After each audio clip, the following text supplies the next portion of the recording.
What's going on, everybody? My name is Nick, and welcome to another episode of Short Circuit Sports, the channel that brings you weekly, lightning fast coverage of the sports world from a fan's perspective. I cover anything and everything from breaking news to scores and predictions with analysis to bring you guys anything that you might have missed in the sports world. That being said, we got a lot going on in this episode. We got some Thursday night football recap, along with a quick rundown of everything that happened in Week 10.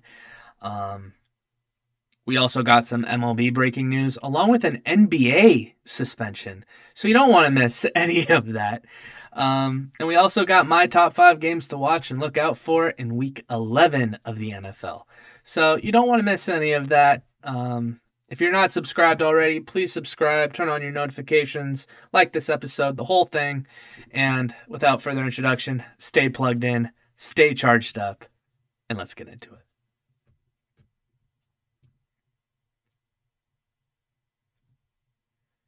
On Thursday Night Football, we got the Baltimore Ravens beating the Cincinnati Bengals 34-20 in Baltimore. It was relatively back and forth for the first quarter. However, fortune would eventually favor Baltimore from the second quarter on, and they would not look back.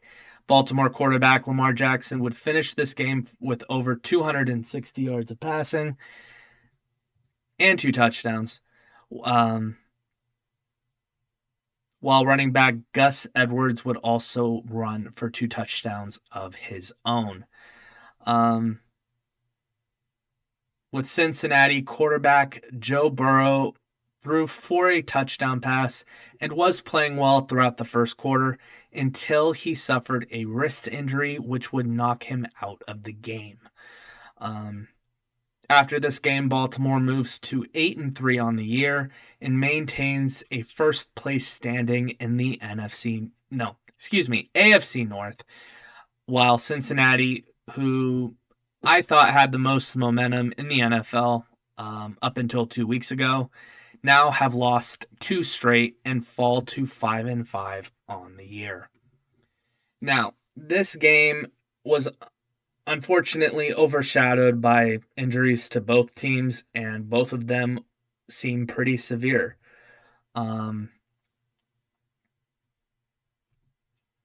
Ravens star tight end Mark Andrews suffered a cracked fibula and an ankle ligament injury in the first quarter of this game, and head coach John Harbaugh has already come forward to say that this injury is most likely season-ending for Andrews. Andrews' injury follows a trend of controversial injuries due to what is called a hip drop tackle.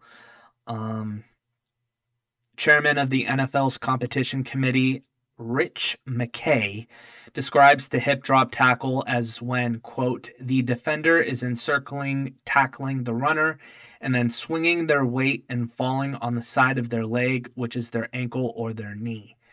When they use this tactic, you can see why they do it, because it's usually when a smaller man is against a bigger man and they're trying to get that person down. But when they do it, the runner becomes defenseless and they can't kick their way out from underneath it, and that's the problem. That's where the injury occurs. You see the ankle get trapped beneath the weight of the defender, end quote. So I would have included a picture of said injury, but it is pretty hard to look at. So for your sake, the viewer, I decided against it. If you would like, it is called a hip drop tackle. You can look it up for yourself if you so choose. Look it up under your own risk, pretty much. The tackle itself is now being openly discussed as to whether or not it should be banned. I can see arguments for both sides. If you're one of those people that watch football and believe that the NFL is getting rid of the physicality of the game, and you're against the banning of this tackle and that they're just playing football and injuries happen, I completely agree. Injuries do happen. At the same time, I have seen this injury occur a lot more than I would hope to admit,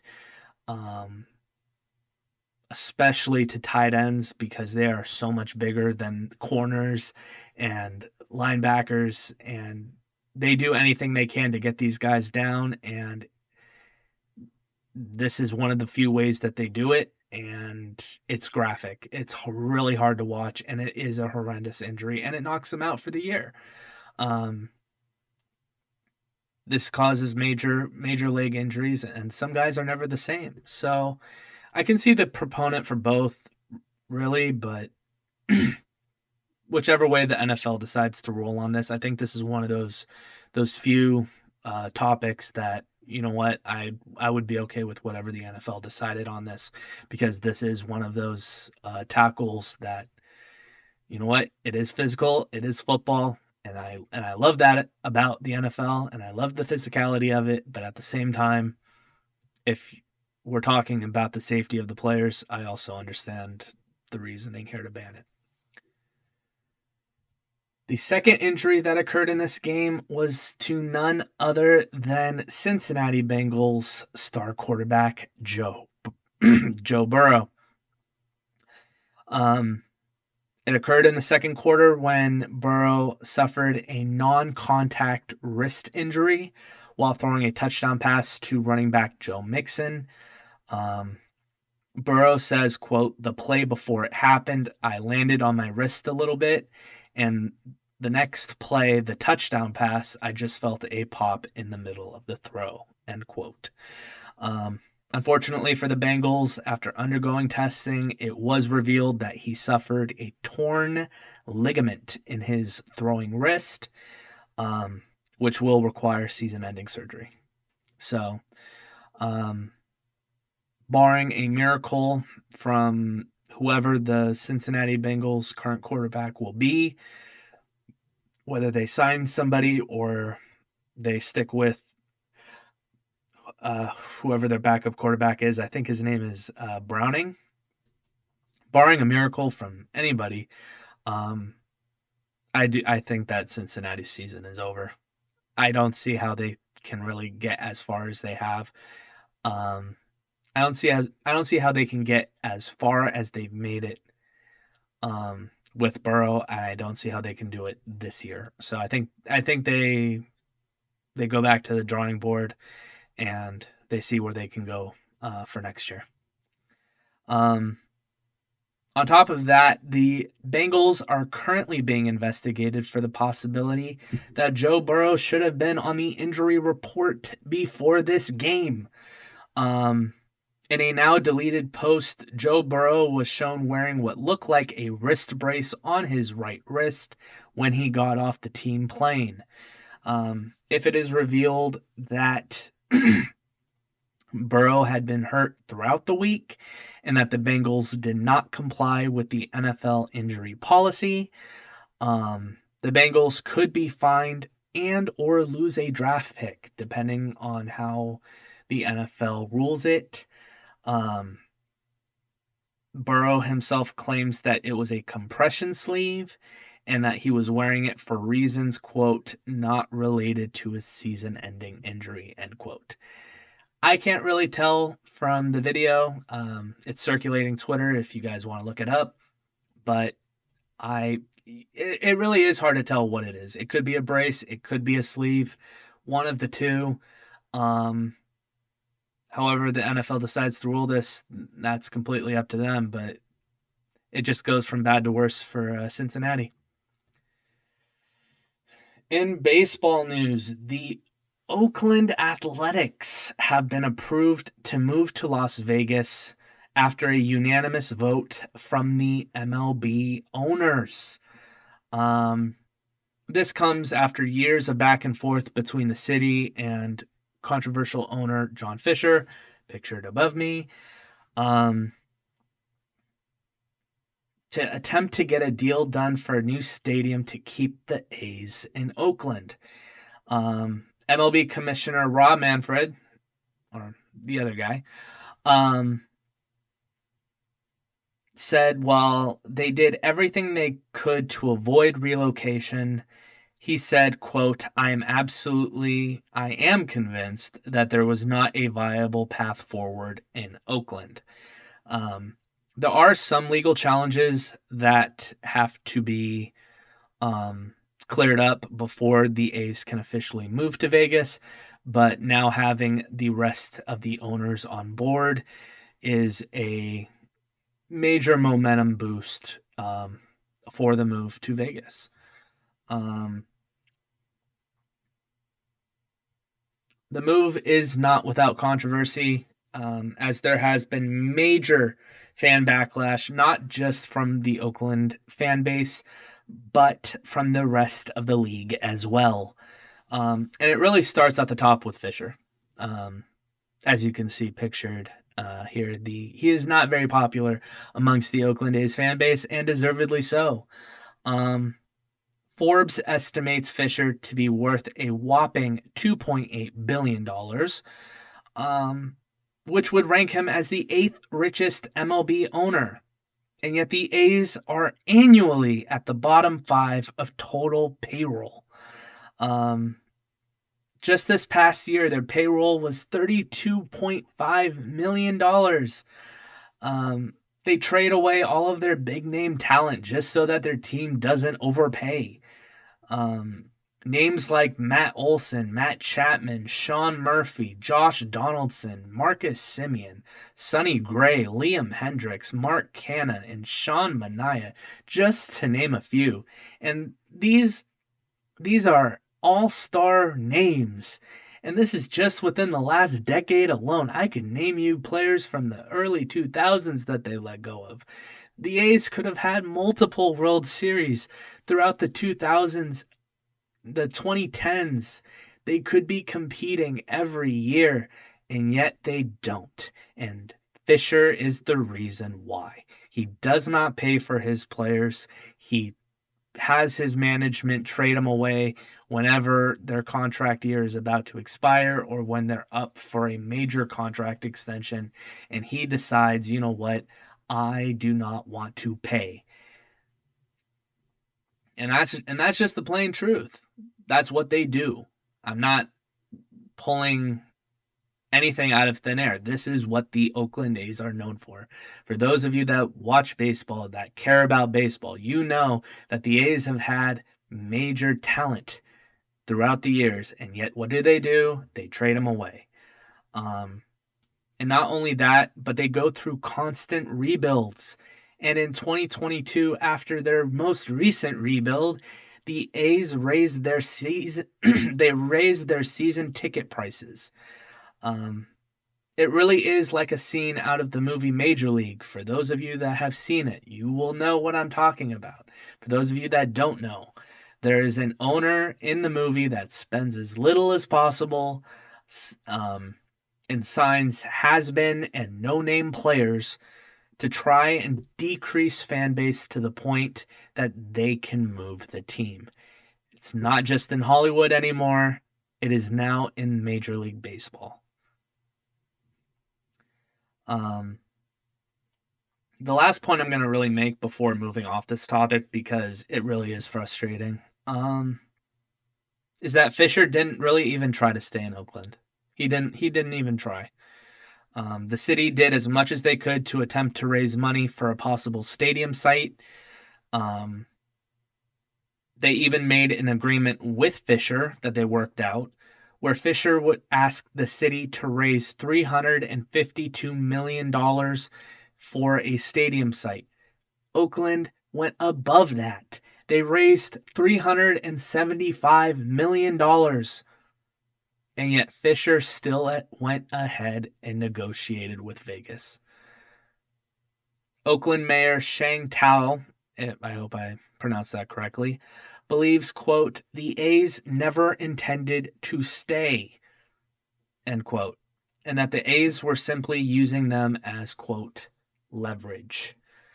In my opinion, this is simply a really bad look for Major League Baseball and Commissioner Rob Manfred. Instead of holding an owner accountable to improve the product on the field,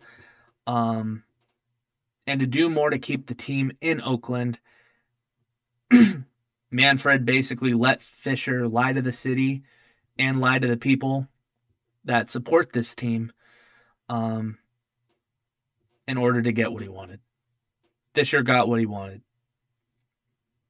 He never cared about the Athletics. He didn't care about the city of Oakland. And now it looks like um, the city of Oakland has now officially lost their baseball team to Las Vegas. And it looks like no matter how hard the city or the fans tried to keep the team, it will have all been for nothing. So, good job, baseball. Moving on to the NBA, Golden State Warriors star forward Draymond Green has officially been suspended for 5 games without pay for, quote, escalating an on-court altercation and forcibly grabbing Minnesota Timberwolves center Rudy Gobert around the neck in an unsportsmanlike and dangerous manner, as you can see here. For those of you that watch basketball and know the kind of player that Draymond is,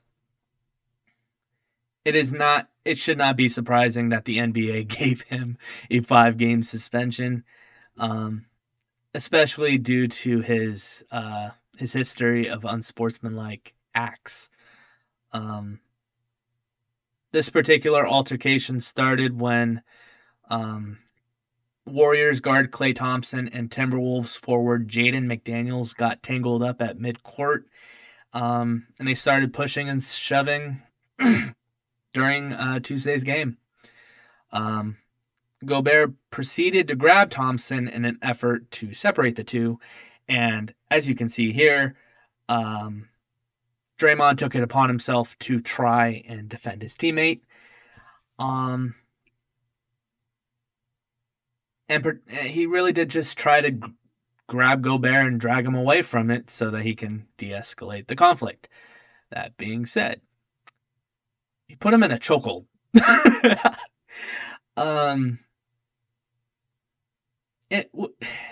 That is in and of itself a dangerous act, and I understand Draymond sticking up for his teammate here, but putting another player in a headlock is I don't understand it. I really don't have much to add here. Draymond is an incredibly passionate player, but unfortunately, he does have a history of acting out in unprofessional ways, and the NBA has officially put their foot down and said no more. Enough said. 5-game suspension for Draymond Green. Moving on, we got some NFL Week 10 recap, where I unfortunately went a less than ideal 2-3 for my picks. While I did correctly call the Niners beating the Jaguars and the Vikings beating the Saints, I was unfortunately wrong about the Ravens and Browns, Texans and Bengals, and Lions and Chargers. Just a quick note about all 5.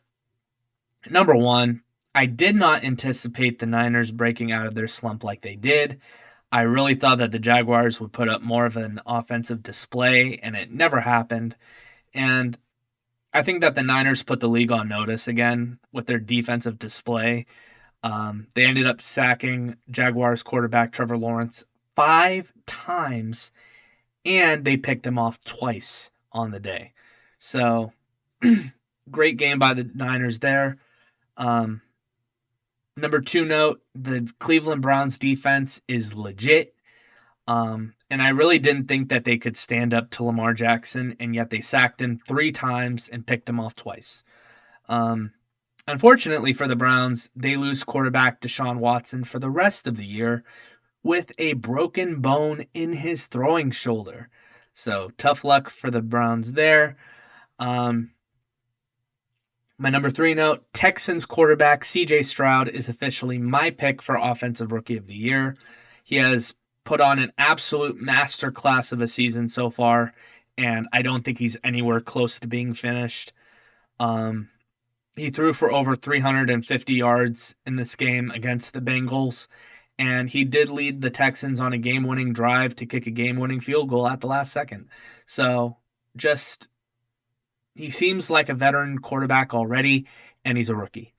So I think the Texans have officially found the quarterback of the future, if it wasn't evident already. And yeah, CJ Stroud, Offensive Rookie of the Year. That's my pick. My number 4 note: the Chargers are going to Charger, and not in a good way. Until the Chargers replace Brandon Staley at head coach and figure out their defense, it is my personal belief that this team will continue to underachieve. This is a game they should have won. And with quarterback Justin Herbert throwing for over 320 yards and 4 touchdowns, it was Brandon Staley's defense that gave up over 530 yards of total offense from the Detroit Lions. And the defense basically allowed them to walk down the field at the last second and kick a game-winning field goal. Staley's hot seat has never been hotter, in my opinion, and I really don't think it will cool off anytime soon. And my last note, at number 5, the Pastronaut blasts off again. In all seriousness, I think that it's fair to say that Vikings quarterback Joshua Dobbs has found a home in Minnesota, at least for this season, until we get a bigger sample size of what he can do in this offense. But he has now won 2 straight for the Vikings, moving them to 6-4 on the year, and less than 2 games out of first place. Not to mention, star receiver Justin Jefferson isn't even back yet. If Dobbs can continue to improve in this offense, and with Jefferson coming back in the next couple weeks, I will be very intrigued to see where Minnesota will end up by the end of the year. I have a lot of hope in Minnesota's offense under Dobbs. I really like him as a quarterback, and now that he has an official home with the Vikings, I think that the Vikings, unfortunately, they suffered the loss of quarterback Kirk Cousins. I think they just reloaded and are going to continue on with Dobbs, and they very well could be successful for the rest of this year.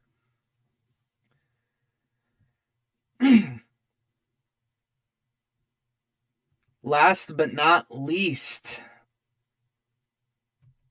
we have got the NFL Week 11 version of Nick's Picks, where I give you my top 5 games to watch and look out for this week and their predictions. And yeah, let's get into it. At number 5, I have the Chargers going into Green Bay and beating the Packers by roughly 2 possessions. We'll see how that goes. Here's a fun fact for you. The Chargers have not won in Green Bay since 1984. Long time. I guess there's just something about Lambeau Field that just does not agree with the Bolts. That being said, my feeling about this game is that the Chargers are probably going to start playing with a little bit more desperation that we've seen from them. Considering they're sitting at 4-5 on the year and they're not even in a wild card spot. I'm not saying that the Packers aren't desperate, but I am saying that the expectations that were on the Chargers at the beginning of the season and now seeing where they are now, they're just one of the league's biggest disappointments so far. Like, we all thought that they could be a whole lot more, and yet they're not. I think that there's a more than likely chance that if the Chargers lose this game, Brandon Staley could be gone. Which, if you're a Charger fan, that might be a give or take. That might be give and take right there. That might be a good thing if you're a Charger fan. But I digress. But I do think that his desperation mixed with the inexperience of Packers quarterback Jordan Love, I think that this will most likely result in a Chargers win, and save Staley's job for maybe one more week. At my number 4 game, I have the Minnesota Vikings beating the Denver Broncos by a field goal in Denver.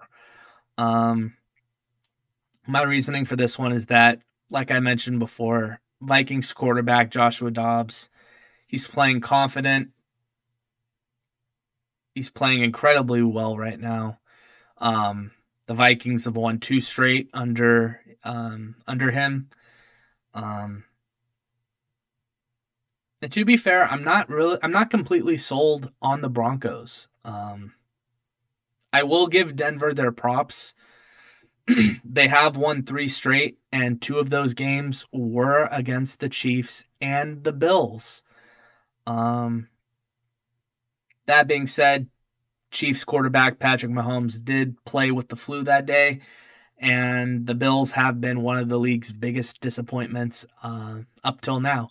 So whether you call those valid wins for the Broncos, I don't know. I wouldn't say that the Broncos are 100% back to the team that we thought they would be when they added Sean Payton.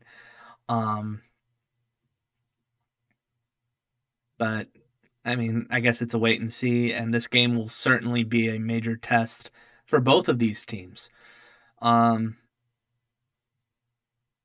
to mention that the Vikings have won 5 straight and their last 6 of 7.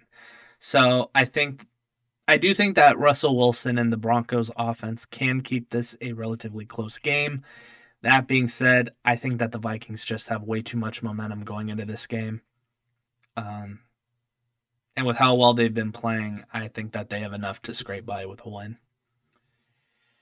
At number 3, I've got the Miami Dolphins beating the Las Vegas Raiders fairly easily in Miami.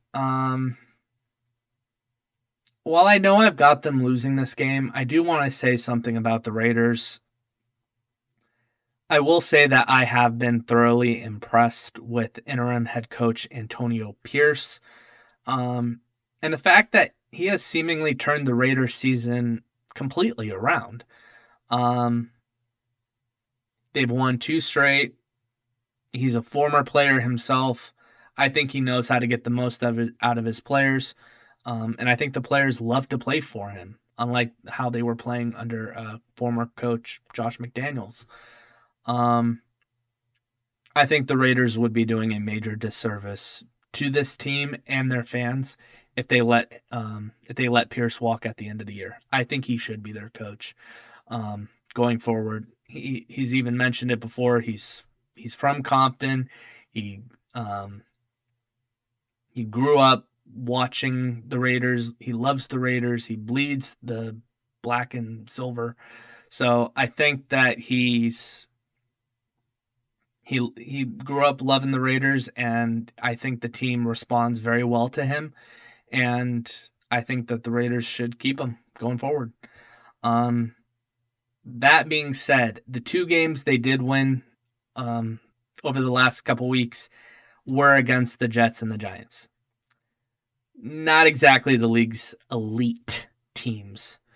I do think that they possess the ability to make this game a lot closer than how I originally painted the picture here for you. But with how high-powered Miami's offense has been, I just don't think that the Raiders currently have what it takes to beat Miami. Although, give it a year, I think that the Raiders under Pierce could be very formidable for any offense or defense.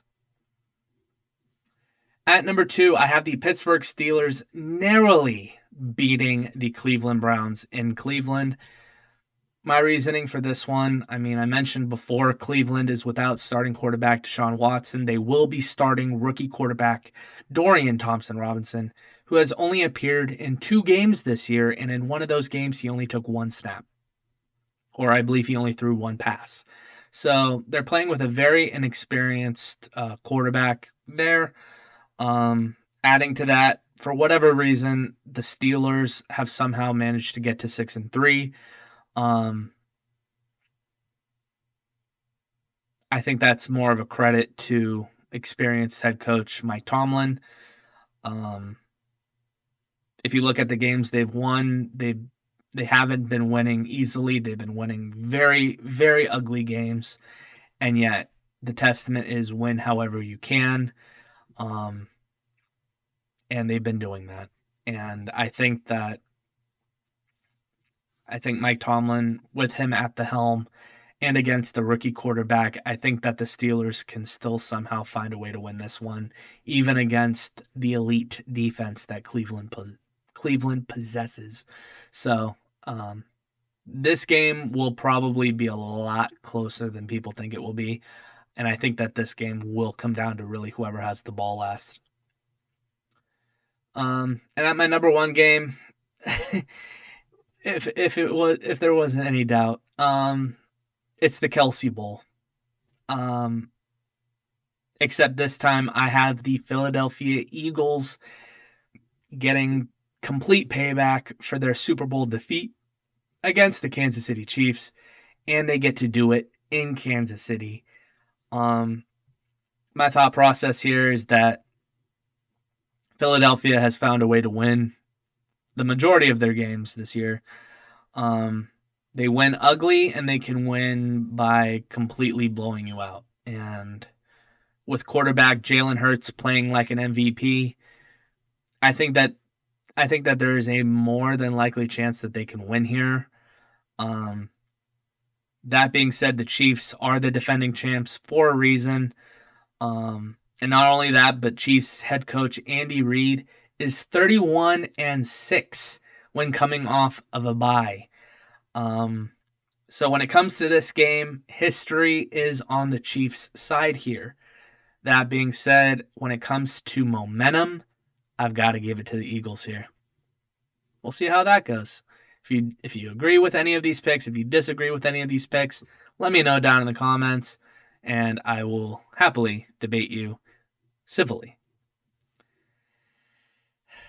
So that is all the time that we've got left for this episode. If there's anything that you agreed or disagreed with throughout this entire video, or if there's anything that you wanted me to talk about and I never did, please let me know down in the comments. I will address it in future episodes. And yeah, please subscribe. Please like this video if you enjoyed it. If you stuck around the entire time, I greatly appreciate it. Turn on your notifications if you do subscribe. And yeah, stay plugged in, stay charged up, and I will talk to you guys on the next episode of Short Circuit Sports. Have a good one.